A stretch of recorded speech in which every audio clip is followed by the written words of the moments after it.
Que al nombre del Señor Jesús toda rodilla se doble en el cielo, en la tierra, en los abismos, y toda lengua proclame que Jesucristo es el Señor, para gloria de Dios Padre. Liturgia de la Palabra de Dios del día viernes 31 de julio, último día del mes. Hermanos, escuchemos qué dice el Señor. Del libro del profeta Jeremías, capítulo 26. Al principio del reinado de Joaquín, hijo de Josías y rey de Judá, el Señor le habló a Jeremías y le dijo: Esto dice el Señor: Ve al atrio del templo y diles a todos los habitantes de Judá que entran en el templo para adorar al Señor todas las palabras que te voy a ordenar sin omitir ninguna, a ver si las escuchan y se convierten de su mala vida, y me arrepiento del castigo que he pensado imponerles a causa de sus malas acciones. Diles, pues, esto dice el Señor: si no me obedecen ni cumplen la ley que les he dado, ni escuchan las palabras de mis siervos, los profetas, que sin cesar les he enviado, y a quienes ustedes no han escuchado, entonces yo trataré a este templo como al de Silo. Haré que esta ciudad sirva de escarmiento para todos los pueblos de la tierra. Los sacerdotes, los profetas y el pueblo oyeron a Jeremías pronunciar estas palabras en el templo del Señor, y cuando él terminó de decir cuanto el Señor le había mandado, los sacerdotes y los profetas lo apresaron diciendo al pueblo: Este hombre debe morir, porque ha profetizado en nombre del Señor que este templo será como el de Silo, que esta ciudad será destruida y quedará deshabitada. Entonces la gente se amotinó contra Jeremías en el templo del Señor. Palabra de Dios, te alabamos, Señor. El profeta Jeremías, hermanos, es enviado a predicar en el atrio del templo porque no lo dejaban entrar al templo. Era el tiempo del reinado de Joaquín, hijo de Josías. Josías había sido un rey bueno que impulsó una reforma religiosa buscando agradar a Dios, pero desgraciadamente su hijo Joaquín no aprendió nada bueno de su padre. Fue un malvado.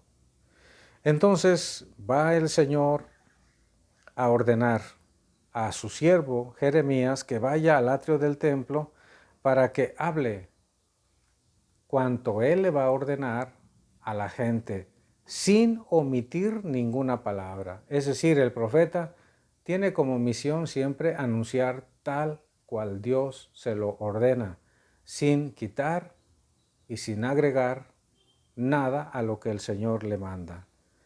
Y dice el Señor: a ver si te hacen caso, a ver si te escuchan, y entonces yo me arrepiento del castigo que he determinado imponerles. Fíjense, hermanos, esta es una expresión hermosa para todos nosotros que nos debe llenar nuevamente de confianza en Dios. Podemos ser muy malos, muy pecadores, de hecho lo somos, pero si nos arrepentimos con sinceridad de corazón, si pedimos humildemente perdón a Dios, que no nos quepa duda, el Señor nos va a perdonar buscando que nos salvemos, buscando nuestra conversión. Y entonces va el profeta y les dice: esto dice el Señor: si no obedecen, si no cumplen la ley, si no escuchan estas palabras, y si no escuchan cuanto digan mis profetas, entonces yo trataré a este templo de Jerusalén como al templo de Silo. Será destruido. Y también esta ciudad, Jerusalén, va a servir de escarmiento para todas las naciones de la tierra. Será destruida igualmente. Y esto molestó de una manera particular, diríamos muchísimo.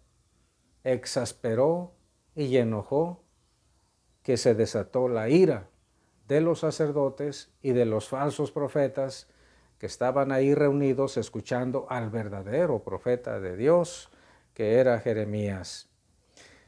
Entonces, en cuanto terminó de hablar Jeremías, Estos agarraron a Jeremías, lo tomaron preso y le dijeron a la gente, a todo el pueblo ahí reunido, este hombre debe morir. No hay más, debe morir Jeremías, porque se ha atrevido a profetizar, a hablar en contra de la casa de Dios, en contra de este templo y en contra de la ciudad de Jerusalén. ¿Qué más razones quieren? Y el pueblo estuvo de acuerdo. Pero Jeremías no hablaba por cuenta propia. Jeremías era un auténtico mensajero de Dios, un verdadero profeta. Pero su predicación lo puso en riesgo, lo puso en peligro.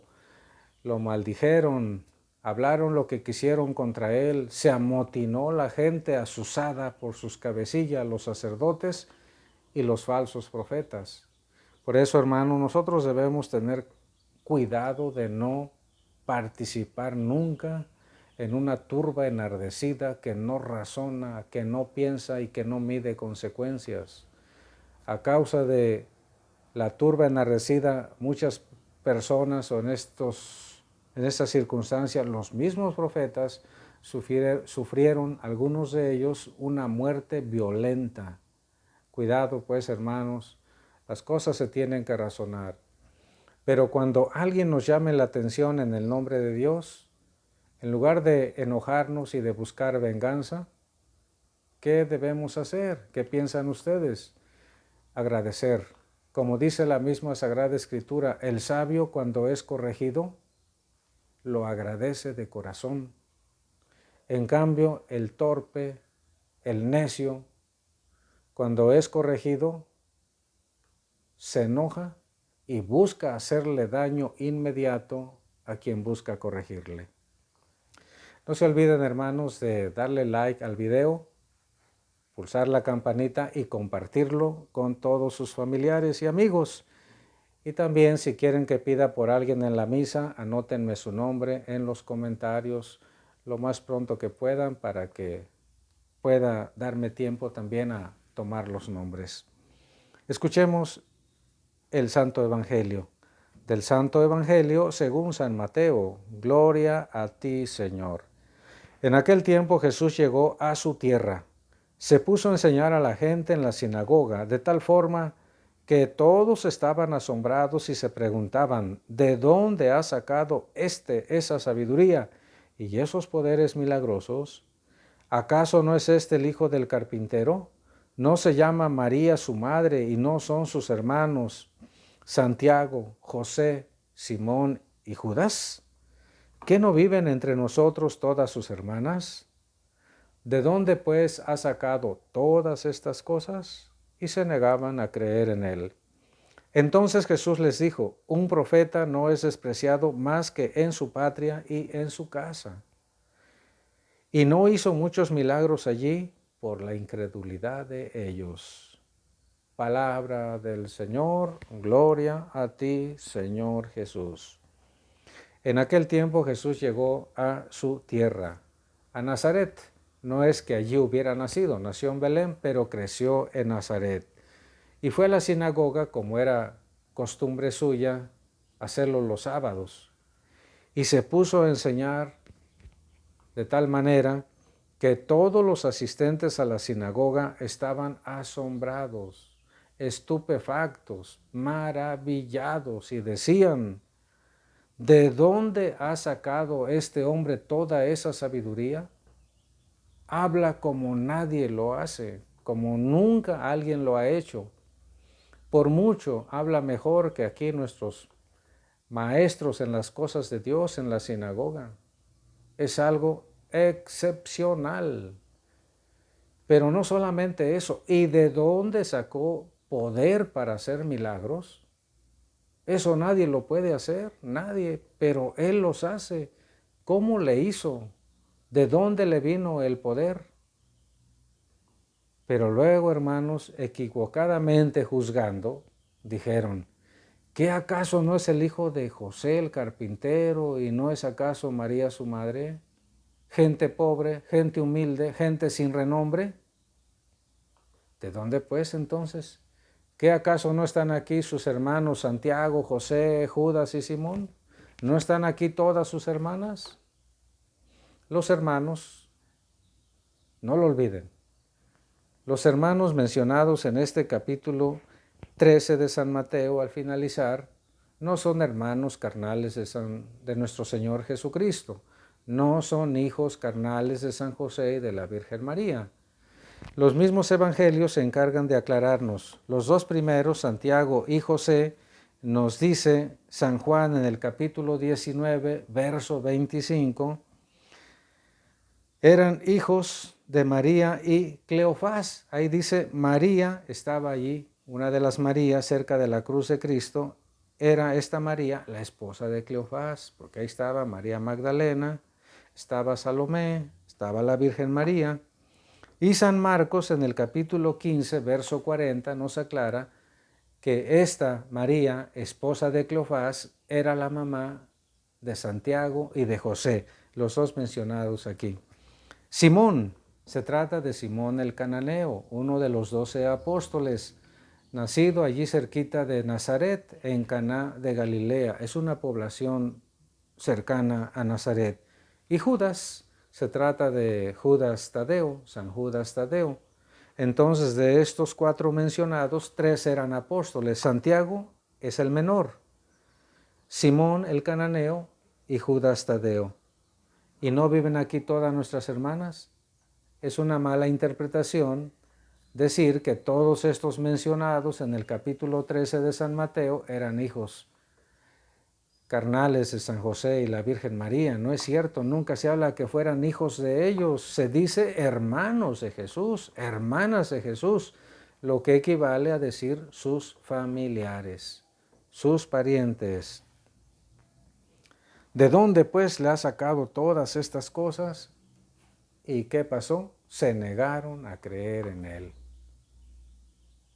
Por un lado se maravillaron por sus palabras y sus milagros, y por otro, no, pero no le creemos. Y entonces Cristo dijo, un profeta no es despreciado más que en su patria y en su casa. Y no hizo allí muchos milagros porque se negaban a creer a causa de la incredulidad de ellos. ¿Por qué Cristo, hermanos, no hace milagros a veces? ¿Porque ya no puede? ¿O porque ya no quiere? ¿O a causa de la fe de nosotros? ¿De la carencia de la fe de nosotros? Esta es la última opción, es la razón. No es que Cristo ya no pueda hacer milagros, no es que Cristo no quiera hacerlos, nos falta fe. Tenemos fe, pero deberíamos tener más. Creemos, pero no creemos tanto como parece. Por ello, una de las cosas que debemos buscar en nuestra vida religiosa es ser personas de fe. Pero la fe no es fácil obtenerla. Hay que insistirle al Señor que nos conceda la gracia de creer, de tener una fe profunda y plena en su persona. Y por otro lado, poner lo que nos corresponde, instruirnos en las cosas de Dios, seguir haciendo oración, participar en los santos sacramentos como medios importantes para lograr la fe que necesitamos y que el Señor nos recomienda tener. La bendición de Dios Todopoderoso, Padre, Hijo y Espíritu Santo, descienda sobre todos y les acompañe siempre. Cuídense mucho, hermanos. Feliz día a todos.